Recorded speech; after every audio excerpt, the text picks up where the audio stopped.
Жігіт қыздар өздеріңе тағы да сәлем. Міне мында бір үлкен мұра. Мынаны енді тапқан адамға сыйлығы болады.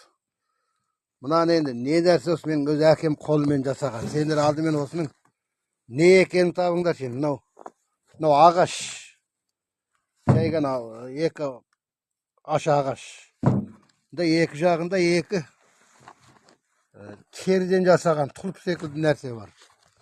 Аузы, тұлыптың аузы мындай ағашпенен тиектелген. Екі жағында да мындай ағашпен тиектелген.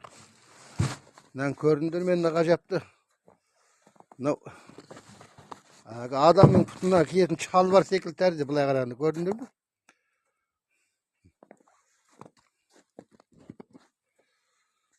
Мынау ағаш.